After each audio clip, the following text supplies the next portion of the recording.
80 के दशक में बिहार का सिवान जिला 3 लोगों के लिए जाना जाता था। भारत के पहले राष्ट्रपति Rajendra Prasad, civil services topper Aamir Subhani और ठग नटवरलाल। राजेंद्र प्रसाद सबके सिरमौर थे। आमिर उस समय मुसलमान समाज का चेहरा बने हुए थे और नटवर के किस्से मशहूर थे। उसी वक्त एक और लड़का अपनी जगह बना रहा था। नाम था साहबुद्दीन, जो कम्युनिस्ट और बीजेपी कार्यकर्ताओं के साथ खूनी मारपीट के चलते चर्चित हुआ था। इतना कि साबू AK-47 नाम ही पड़ गया था। 1986 में हुसैनगंज थाने में इस पर पहली बार FIR दर्ज हुई थी। आज उसी थाने में ये A लिस्ट हिस्ट्री सीटर है, मतलब ऐसा अपराधी जिसका सुधार कभी नहीं हो सकता। साहबुद्दीन की कहानी एक फिल्मी हीरो से कम नहीं है। इसकी जिंदगी सुनते हुए आपको लगेगा कि आप किसी फिल्म की स्क्रिप्ट सुन रहे हैं। साहबुद्दीन के अपराधों की एक लंबी लिस्ट है। कुछ किस्से तो ऐसे हैं जिसे सुनकर आपकी रूह तक कांप जाएगी। आज कुछ किस्सों को आपके सामने रखूंगा, लेकिन उससे पहले साहबुद्दीन की पृष्ठभूमि को जानना जरूरी है। आखिर कैसे एक लड़का अपराध की दुनिया का बादशाह बन गया? क्या यह व्यवस्था की नाकामी ही थी जिसने किसी साहबुद्दीन को रॉबिन हुड बना दिया? प्रोफेसर जेफरी विट्सो का रिसर्च लोकतंत्र के आलोचनात्मक पुनर्विचार और उत्तर औपनिवेशिक राज्य पर केंद्रित है। उन्होंने बिहार में निचली जातियों की राजनीति की पड़ताल के जरिए इसे परखा है। डेमोक्रेसी अगेंस्ट डेवलपमेंट नाम की किताब के लेखक प्रोफेसर जेफरी कहते हैं कि साहबुद्दीन एक समझौता था जिसे लालू यादव को करना पड़ा। लालू सामाजिक न्याय के लिए खड़े हुए थे और पिछड़े वर्गों के लोगों के नेता बन गए थे, लेकिन वह बिहार में CPI-ML को नहीं देखना चाहते थे। एक वक्त तो लालू ने कहा था कि वह CPI-ML को खत्म करने के लिए जहन्नुम की ताकतों के साथ समझौता करने को तैयार है, और उन्होंने यही किया। साहबुद्दीन इसी सौदेबाजी का नतीजा था। साहबुद्दीन से सहानुभूति रखने वालों में से कईयों का यह मानना है कि वह राजनीतिक दलों और जमींदारों के प्यादे से ज़्यादा कुछ भी नहीं था। यही वजह है कि राजद की ताकत खत्म होने के साथ ही साहबुद्दीन का जलवा भी खत्म होने लगा। साहबुद्दीन का जन्म 10 मई 1967 को बिहार के सिवान जिले के हुसैनगंज प्रखंड के प्रतापपुर गांव में हुआ था। साहबुद्दीन ने राजनीतिक शास्त्र से PhD कर रखी थी। साहबुद्दीन एक एलीट मुस्लिम परिवार से था। साहबुद्दीन की पत्नी का नाम हिना साहब है तथा एक बेटा और 2 बेटी है। राजनीतिक गलियारों में साहबुद्दीन का नाम उस वक्त चर्चाओं में आया जब साहबुद्दीन ने लालू प्रसाद यादव की छत्र छाया में जनता दल की युवा इकाई में कदम रखा। पार्टी में आते ही साहबुद्दीन को अपनी ताकत और दबंगई का फायदा मिला। पार्टी ने 1990 में विधानसभा का टिकट दिया।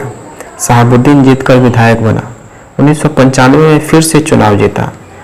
इस दौरान कद और बढ़ गया। ताकत को देखते हुए पार्टी ने 1996 में लोकसभा का टिकट दिया और साहबुद्दीन की जीत हुई। 1997 में राजद के गठन और लालू प्रसाद यादव की सरकार बन जाने से साहबुद्दीन की ताकत बहुत बढ़ गई थी।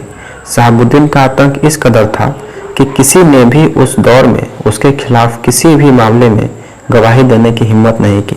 सिवान जिले को वह अपनी जागीर समझता था। ताकत के नशे में चूर मोहम्मद साहबुद्दीन इतना अभिमानी हो गया कि वह पुलिस और प्रशासनिक अधिकारियों को कुछ नहीं समझता था। आए दिन अधिकारियों से मारपीट उसकी आदत बन गई थी, यहाँ तक कि वह पुलिस वालों पर गोली चला देता था। मार्च 2001 में जब पुलिस राजद के स्थानीय अध्यक्ष मनोज कुमार पप्पू के खिलाफ एक वारंट लेकर पहुंची थी, तब साहबुद्दीन ने गिरफ्तारी करने आए ऑफिसर संजीव कुमार को थप्पड़ मार दिया था और उसके आदमियों ने पुलिस वालों की पिटाई कर दी थी। पुलिस ने मनोज और साहबुद्दीन की गिरफ्तारी करने के मकसद से साहबुद्दीन के घर छापेमारी की थी। इसके लिए बिहार पुलिस के अलावा यूपी पुलिस की मदद भी ली गई थी। छापे की उस कार्रवाई के दौरान 2 पुलिसकर्मियों समेत 10 लोग मारे गए थे। पुलिस के वाहनों में आग लगा दी गई थी।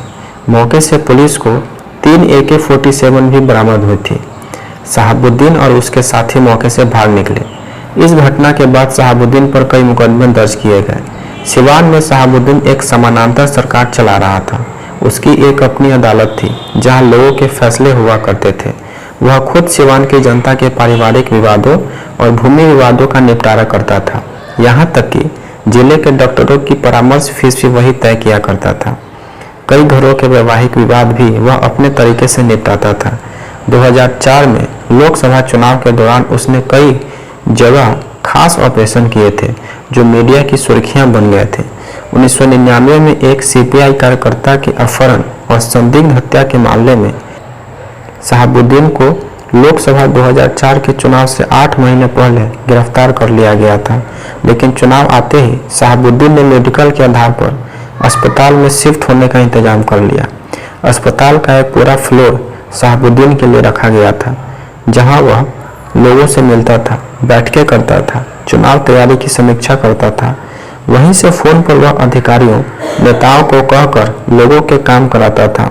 अस्पताल के उस फ्लोर पर उसकी सुरक्षा के भारी इंतजाम थे। हालात ये थे कि पटना हाईकोर्ट ने ठीक चुनाव से कुछ दिन पहले सरकार को शहाबुद्दीन के मामले में सख्त निर्देश दिए। कोर्ट ने शहाबुद्दीन को वापस जेल में भेजने के लिए कहा था। सरकार ने मजबूरी में शहाबुद्दीन को जेल भेज दिया।